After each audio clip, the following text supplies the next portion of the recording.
نحمده ونصلي على رسوله الكريم اما بعد فاعوذ بالله من الشيطان الرجيم بسم الله الرحمن الرحيم هو الذي أنزل عليك الكتاب منه آيات محكمات هن أم الكتاب وأخر متشابهات فأما الذين في قلوبهم زيغ فيتبعون ما تشابه منه ابتغاء الفتنة وابتغاء تأويله وما يعلم تأويله إلا الله والراسخون في العلم يقولون آمنا به كل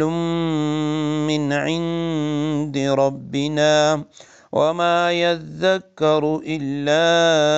أولو الألباب صدق اللہ العظیم اللہم صلی علی محمد النبی الامی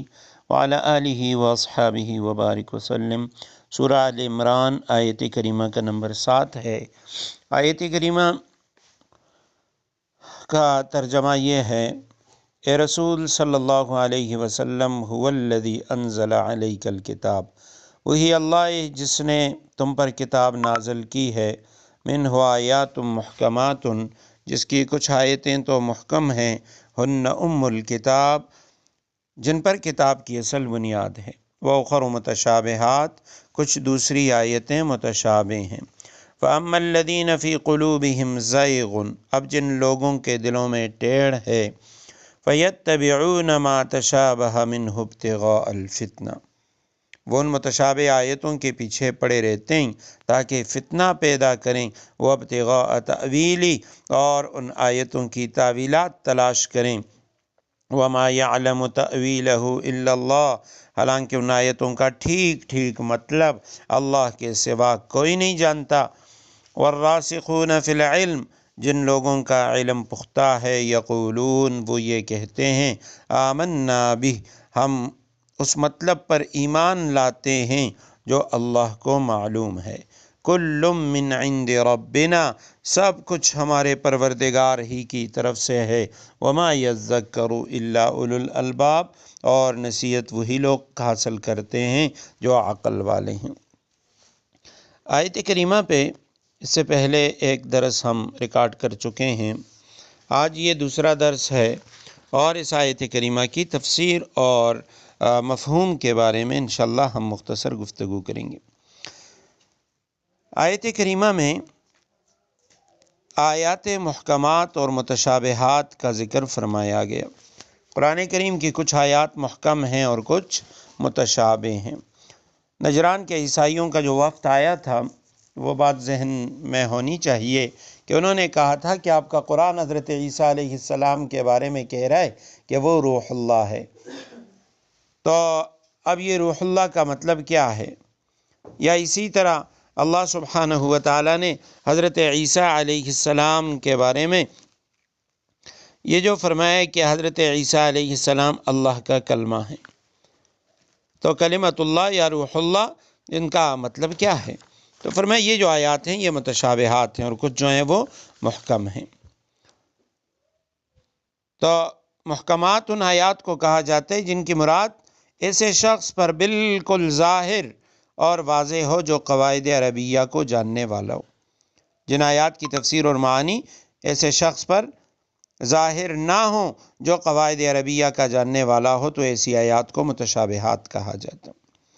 اور جو محکم آیتیں وہ ام الکتاب ہیں، ساری قرآنی تعلیمات کا اصل اصول یہی آیات ہیں۔ اور دوسری قسم کی آیات چونکہ ان کے بارے میں فرما دیا کہ وہاں متکلم کی مراد وہ مبہم ہوتی ہے، غیر متعین ہوتی ہے، تو اس لیے ان آیات کے بارے میں صحیح طریقہ یہ ہے کہ ان کو پہلی قسم کی طرف راجع کر کے دیکھنا چاہیے، جو معنی ان کے خلاف پڑھیں ان کی نفی کی جائے، اور اگر اس کے موافق پڑھیں تو وہی معنی اسے لے لیا جائے۔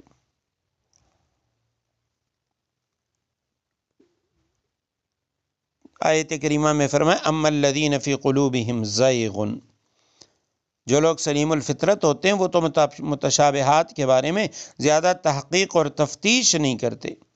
اجمالاً کہہ دیتے ہیں کہ ہم ان آیات پہ ایمان لاتے ہیں، جو اللہ سبحانہ و تعالیٰ کی مراد ہے وہ برحق ہے۔ بعض ایسے بدبخت بھی ہوتے ہیں جن کے دلوں میں کجی ہوتی ہے، وہ محکمات سے آنکھیں بند کر کے متشابہات کی کھوج کرید میں لگے رہتے ہیں اور ان سے اپنی خواہش کے مطابق معانی نکال کر لوگوں کو مغالطے میں ڈالنے کی کوشش کرتے ہیں، تو ایسے لوگوں کے بارے میں قرآن و حدیث میں سخت وعید آئی ہے۔ اما عائشہ صدیقہ رضی اللہ تعالیٰ عنہ فرماتی ہیں کہ آپ صلی اللہ علیہ وسلم نے فرمایا جب آپ ایسے لوگوں کو دیکھیں جو متشابہات کی تفتیش میں لگے ہوں تو آپ ان سے دور بھاگیں، کیونکہ یہ وہی لوگ ہیں جن کا ذکر اللہ نے قرآن میں کیا ہے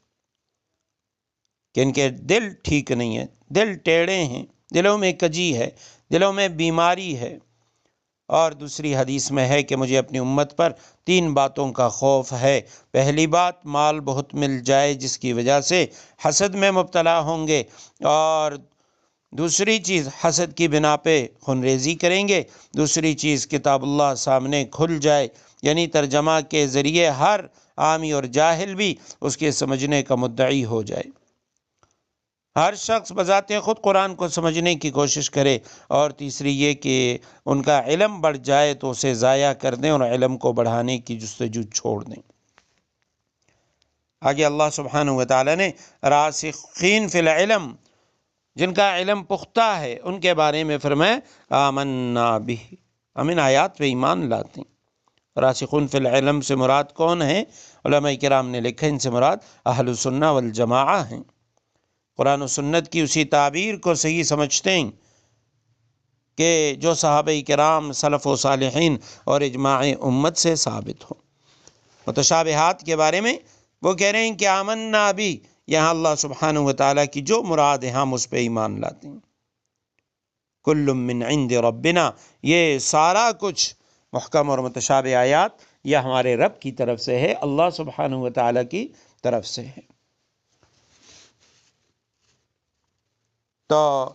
آخر میں فرمایا وما یذکر الا اولو الالباب، نصیحت وہی لوگ حاصل کرتے ہیں جو عقل والے ہیں، عقل والے نصیحت حاصل کرتے ہیں، باقی جو لوگ ہیں وہ متشابہات کے پیچھے لگ جاتے ہیں۔ علامہ روح المعانی رحمہ اللہ نے فرمایا کہ جو علماء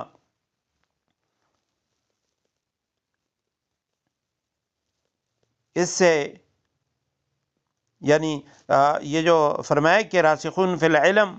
یہ کون لوگ ہیں، یہاں آیت کریمہ میں بلکہ یہ بات سمجھنی چاہیے کہ والراسخون فی العلم، حضرت عائشہ صدیقہ رضی اللہ تعالیٰ عنہ، عبداللہ ابن عمر، عبداللہ ابن عباس اور اسی طرح عبداللہ ابن مسعود رضی اللہ تعالیٰ عنہم اور امام حنیفہ رحمہ اللہ، وہ راسخون پر وقف کیا کرتے تھے، اور اس قول کا معنی یہ لیا کرتے تھے کہ متشابہات کی حقیقی غرض اللہ تعالیٰ اور علماء راسخین کے علاوہ کوئی نہیں جانتا۔ وما یعلم تاویلہ الا اللہ والراسخون، تو یہاں پہ وقف کرتے تھے۔ دوسرے علماء وہ الا اللہ پر وقف کرتے ہیں اور فرماتے ہیں کہ راسخون فی العلم یہ الگ جملہ ہے، یعنی متشابہات کا علم صرف اللہ تعالیٰ کا ہے، اور علماء راسخین نہ جاننے کے باوجود ان آیات کی حقانیت اور منزل من اللہ ہونے پر ایمان رکھتے ہیں۔